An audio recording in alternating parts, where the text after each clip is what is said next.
TWR द्वारा प्रसारित कार्यक्रम जिंदगी की राह में आप सबका स्वागत बा।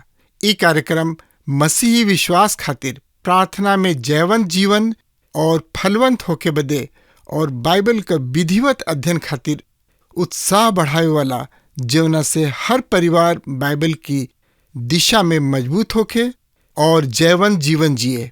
कृपा करके देखी और सुनी ताकि परमेश्वर आपकी जिंदगी का मार्गदर्शक ठहर सकें। विस्तार से आगे बढ़े से पहले मन के तैयार करे बदे सुनी एगो आत्मिक सुंदर गीत।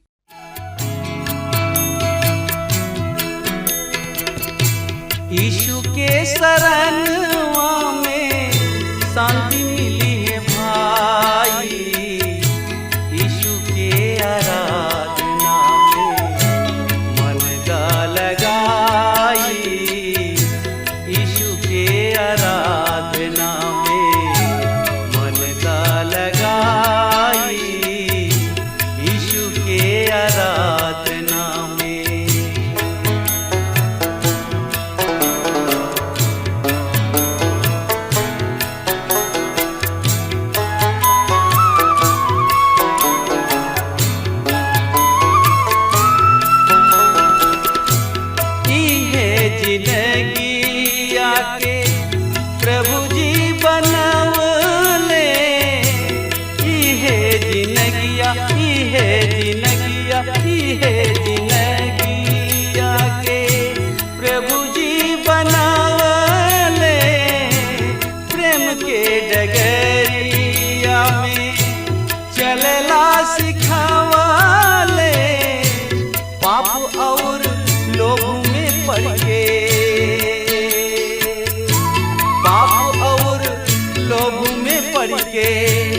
गैला भुलाई, यीशु के आराधना में मन ता लगाई, यीशु के आराधना में मन ता लगाई, यीशु के आराधना में।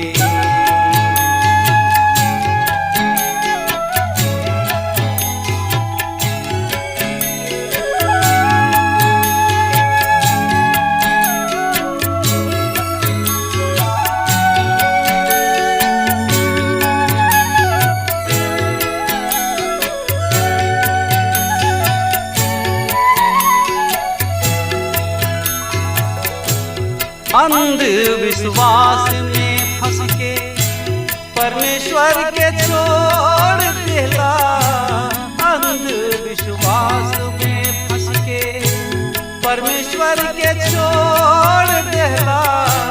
सोच विचार के देखा जिंदगी में का पैला, माटी के शरीर एक दिन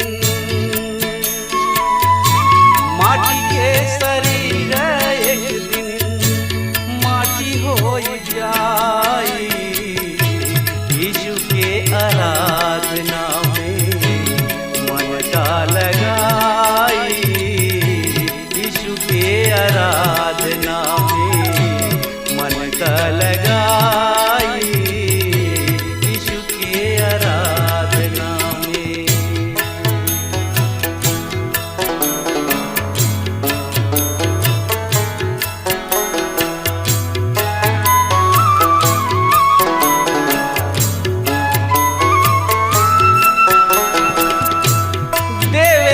परी एक दिन जिंदगी के लेखा देवे के परी, देवे के परी, देवे के परी एक दिन जिंदगी के लेखा। पाप अधर्म के आपन कर्मवा के देखा, पाप अधर्म के आपन कर्मवा के देखा। बाबू पूत हित नाथ, बाबू पूत हित नाथ केहू ना बचाई, यीशु के शरणवा में शांति मिली है भाई, यीशु के आराधना में मन त लगाई, यीशु के आराधना में।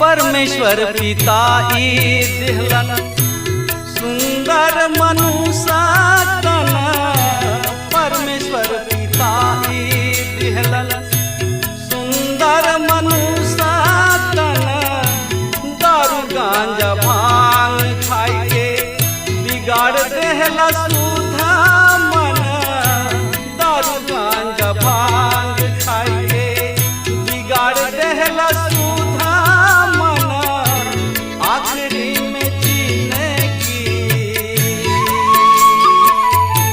आखिरी में जीने की बेकार हो जाई, यीशु के आराधना में।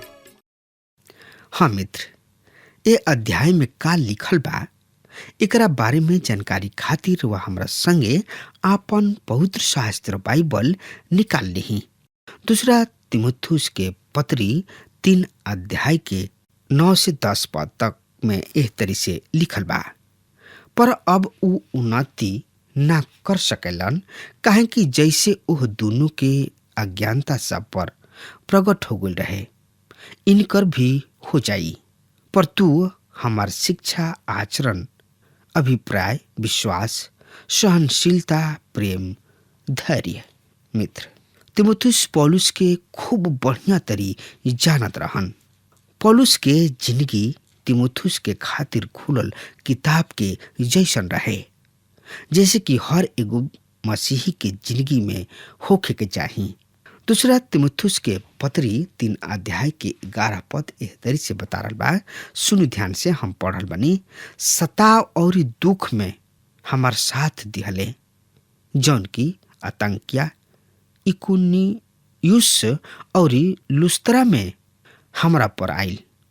ऐसन कैसन कैसन सताव हम सहनी, पर प्रभु वो सब से हमरा के उबार दिहले, यानी कि बचौले।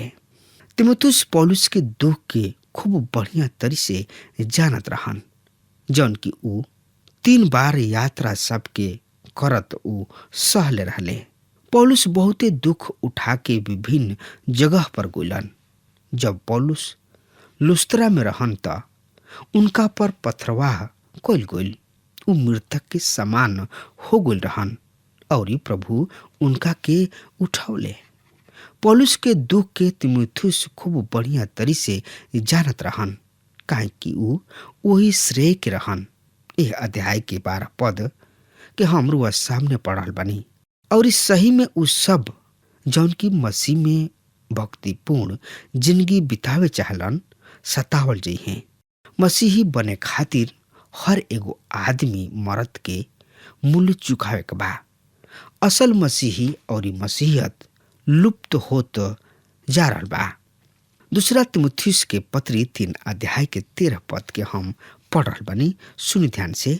पर दुष्ट और छलित धोखा देत और धोखा खात बिगड़त चलल जइहे। मित्र, आखिरी दिन में लोगन के इहे दशा होई। ऐसना दिन में एगो परमेश्वर के दास यानी कि सेवक का करी है। यही अध्याय के 14 और 15 पद एह तरी से बता रहल बा। पर तू ओ बात पर जौन कि तू सीख ले बड़ा और जौना के हमरा नीचे भइल बा, ई जान के बनल रहा कि तू उन्हें कौना लोगन से सीख ले बड़ा और बचपन ही से पवित्र शास्त्र तुहार जानल बा, जौन की मसीह यीशु में विश्वास के द्वारा तोरा के उद्धार पावे खातिर बुद्धि दे सकताड़े। केहू के पीछे जाए से केवल प्रभु के वचन ही रोक सकता। परमेश्वर के लेखन वचन के खातिर स्रोत केवल परमेश्वर के वचन ही है। पौलुस तीमुथियुस से कहताने, जौन बात तू सीख ले बड़ा वही में आगे बढ़त चलत जा। अपना मातारी और नानी के संगति में ऊ परमेश्वर के वचन के सीख ले रहन। ये दोनों यहूदी महिला रही लोग। तीमुथियुस प्रभु के वचन में बढ़त चल जा रहल बाड़े, जौन की विश्वास कैला से उद्धार प्राप्त करे के खातिर बुद्धिमान बना सकता। उ कौना तरीके उद्धार के विषय में बात कर रहल बाड़े। चाहे जौन कुछ भी होखे, तीमुथियुस पहले से ही उद्धार पौले रहन। उद्धार 3 गो काल में बांटल गइल बा, भूतकाल, वर्तमान काल और भविष्य काल। भूतकाल हम पाप से बच चुकल बानी। वर्तमान काल ह हम पाप से बचत चलल जा रहल बानी। और तीसर का ह भविष्य काल, हम पाप से बचब। हम भूतकाल के तन किसा बृहद करे चाहब। भूतकाल में हम बच चुकल बानी। जब हमनी के उनका पर विश्वास करी न जा तब मृत्यु से जिंदगी में पहुंच जाई न जा। तो एकरा बारे में और ज्यादा से ज्यादा जानकारी खातिर रुआ हमरा संगे आपन पवित्र शास्त्र बाइबल निकाल ली और उहमें देखी रोमियो के पत्री 8 अध्याय के 1 पद एह तरी से एकरा बारे में एह तरी से बता रहल बा।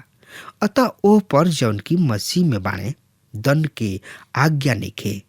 मित्र, हमनी के बचत चलत जा रहल बानी जा। उ हमनी के उद्धार के काम के पूरा करत चलल जा रहल बाड़े। हमनी के अभी भी सिद्ध नहीं जा, लेकिन सिद्धता के ओर बढ़त चलल जा रहल बानी जा। पहला यूहन्ना 3 अध्याय के 2 पद एह तरी से एकरा बारे में बतावता। प्रियो, हम परमेश्वर के संतान हई और अब तक ई प्रकट नहीं के भइल कि हम का होखब, पर ई जानतानी कि जब उ प्रकट हुई हैं तो हमनी के उनका सदृश्य होखब जा, कहीं कि हमनी के उनका के ठीक वही तरी देखब जा जैसे उ बाणे। मित्र, केवल परमेश्वर के वचन के अध्ययन ही हमनी के सिद्धता में बढ़े में मदद करला। परमेश्वर के वचन ही हमनी विश्वास करे से उद्धार प्राप्त करे खातिर बुद्धिमान बनावेला। दूसरा तीमुथियुस 3 अध्याय के 16 पद एह तरी से बता रहल बा। संपूर्ण पवित्र शास्त्र परमेश्वर के प्रेरणा से रचल गइल बा और ई शिक्षा, ताड़ना, सुधार और धार्मिकता के शिक्षा खातिर उपयोगी है। मित्र, जब पौलुस कहलन हर एगो पवित्र शास्त्र, एकर मतलब है उत्पत्ति से लेके प्रकाशितवाद तक की किताब। कुछ लोग तो कही हैं कि जब दूसरा तीमुथियुस के पत्री लिखल जात रहे वो समय तो प्रकाशित वाक्य की किताब भी न रहे, लेकिन यहाँ पर महत्वपूर्ण बात ई बा कि प्रकाशित वाक्य धर्मशास्त्र के किताब से जुड़ल। ऐसे सब किताब धर्मशास्त्र के अंदर आवेला। प्रेरणा एकर मतलब है परमेश्वर के सांस से बा। पवित्र शास्त्र के रचे वाला के मतलब ई नहीं के कि पवित्र आत्मा कलम उठौले और लिखे लगले, बल्कि बात ई बा कि परमेश्वर अपना दास के उपयोग कैलन, अपना पवित्र वचन के आत्मा से भर के आत्मा के ही अगुवाई में लिखवावले। अब वो हमनी से कुछ ना करे चाहेलन। धर्म के शिक्षा खातिर लाभदायक धर्म शास्त्र बढ़िया बा। सिद्धांत शिक्षा खातिर है, इससे हम लोगन के सिखाइना। उपदेश जब रुआ परमेश्वर के वचन के पढ़िना तब परमेश्वर के आत्मा हमनी के दिल से बातचीत करला, हमनी के दिल में मंडराला, हमनी के दिल के प्रभावित करला। तब रुआ समझ जाइना कि परमेश्वर के आत्मा काम कर रहल बा। सुधारे के मतलब गलती सबके ठीक कइल, समझावे के मतलब अनुशासन, प्रभु के वचन के अनुसार सोचल और काम कइल। त एकरा बारे में और ज्यादा से ज्यादा जानकारी खातिर वह हमरा संगे आपन पवित्र शास्त्र बाइबल निकाल ली और उहमें देखी दूसरा तिमुथियुस के पत्री 3 अध्याय के 17 पद ए तरी से बता रहा बा, जौना से कि परमेश्वर के भक्त हर एगो भला काम के खातिर कुशल और तत्पर हो जाओ। मित्र, हम रुआ की एगो बात के याद दिलावे चाहतानी कि पौलुस तिमुथियुस से व्यक्तिगत रूप से बातचीत कैलन। तिमुथियुस के परमेश्वर के वचन सिखावल गईल और अब उनका के परमेश्वर के वचन लोगन तक पहुंचावे के बा, यानी कि देवे के बा। पौलुस बतौले कि हमनी के स्रोत परमेश्वर के वचन है और ई हमनी की आवश्यकता सबके भी पूरा करी है। प्रिय मित्र, यह काम आज परमेश्वर के वचन लाखों लोगन के दिल में काम कर रहल बा। हम रुआ सबके एगो गवाही बतावे चाहतनी जौन की एह तरी से बा। एगो औरत आपन गवाही बतावताड़ी, सुनी। एह तरी से उनकर गवाही बा, परमेश्वर के वचन के अध्ययन करे से हमार और हमार मर्द की जिंदगी पर का प्रभाव पड़ल। हमने के दोनों जाना एक ही नाव में बैठल रही जा, जौना के केहू खेवे वाला ना रहे। उ कहताड़ी, हम एगो ऐसन बात रुआ के बतावे चाहतानी कि जौन की उ हमरा जिंदगी के आनंदित क दिले, जबकि उस समय हमरा सामने बहुत ऐसन समस्या रहे और जवाब ना देवे जोग सवाल रहे। हमने के अपना जवानी के दिन सबके अपेक्षा अधिक प्रेम और आशा और उत्साह के अनुभव करनी जा। कब? जब हमने के प्रभु के वचन के अध्ययन, सुने, पढ़े, समझे शुरू करनी जा। रेडियो के सेवकाई के द्वारा हमने के जिंदगी में बहुत प्रभाव पड़ल। हम नहीं जानत कि काहे हम सबसे पहले अपना आप के ना देखिना। हमने के एगो शिक्षक रहन जौन की कहल करत रहन कि बाइबल पढ़ा, और ये हमने के पढ़ल करत रही जा। हम सोची ना कि उस समय परमेश्वर हमरा के तैयार करत रहन। अब हम उनका योजना के समझ सकतानी। उस समय हम पाप और पवित्र आत्मा के बारे में कुछ भी ना जानत रही, लेकिन यह जानत रही कि पवित्र आत्मा मरियम के ऊपर अइलन और हम विश्वास करत रही, लेकिन हम ना जानत रही कि पवित्र आत्मा हमरा अंदर वास करेला। ना तो हम पुनरुत्थित जिंदगी के बारे में ही कुछ जानत रही। हमने के ढीला ढीला लड़ाई लड़त रही जा और बढ़िया बने के कोशिश करत रही जा। जब से हम वचन के सुने शुरू करनी, तब से हमने के ई महसूस करनी जा कि हमने के पवित्र आत्मा सही राह दिखा सकता। प्रभु यीशु के अनुग्रह हमनी पर भइल और ई पवित्र आत्मा के दान के भी हमने के प्रदान करनी जा। हम एक गवाही के रुआ 7 से बटनी कि परमेश्वर के वचन ही बा जौन की लोगन के दिल में काम कर सकता और मनुष्य के जिंदगी बदल सकता। यह एगो गवाही औरत के। राउर गवाही का ह रुआ जरूर से जरूर बताई, काहे कि प्रभु यीशु मसीह महान हवे। रुआ जिंदगी में का काम कर रहल बने, ई रुआ महसूस करके, ई रुआ अपना जिंदगी में उतार के अनुभव करके रुआ बता सकतानी। जैसे ई औरत बतौली है कि हमरा जिंदगी में कैसन कैसन परेशानी बा और परेशानी रहुए, और जब से हमनी के प्रोग्राम सुने लगनी है जा दोनों मियाँ बीबी, तो हमनी के बहुत सामर्थ पौनी है जा। हमनी के नैया के पतवार केहू ना रहुए, लेकिन आज हमारा नैया के पतवार प्रभु यीशु मसीह बाणे। कितना अद्भुत बात बा। ई गवाही है लोगन के। राउर का गवाही बा। पौलुस मुँह ताणे, लेकिन प्रभु यीशु मसीह के खातिर तड़प ताणे। प्रभु यीशु मसीह के प्रचार करत करत उनकर हालत खराब हो गए रहे, लेकिन फिर भी वो अपना प्रचार के बंद ना कइलन। लेकिन प्रभु यीशु में सामर्थ पौले और लगन के साथ, प्रेम के साथ वो तीमुथियुस के अपना जिंदगी से जीत लेले और तीमुथियुस के खड़ा कइलन कि जा तू प्रभु में सामर्थ पाके भटकल आत्मा के जीता। अगर हमार बात रुआ सुन रहल बानी तो आज वे यही घड़ी प्रभु यीशु मसीह की आई और अपना आप के समर्पित कर दी और झोरा डंटा उठा ली और चल पड़ी प्रभु के संदेश लेके। अब हमार समय खत्म हो रहा बा, तब तक खातिर हुआ हमारा के आज्ञा दी। परमेश्वर हुआ के बहुते बहुते आशीष देस। आमीन। हमके विश्वास बा कि ई कार्यक्रम आप सब खातिर फायदेमंद सिद्ध भइल हुई। हम चाहतनी कि आप सब अपन अपन आशीष हमरों से बांटी। अगर आप सब के लगे बाइबल से चाहे आपकी निजी जिंदगी से क्यों सवाल होके चाहे क्यों समस्या खातिर प्रार्थना करावे चाहतनी तो हमारी फोन नंबर पर जरूर संपर्क करें। परमेश्वर आप सबके बहुत आशीष प्रदान करें और आज का दिन आप खातिर सुखद बनावे।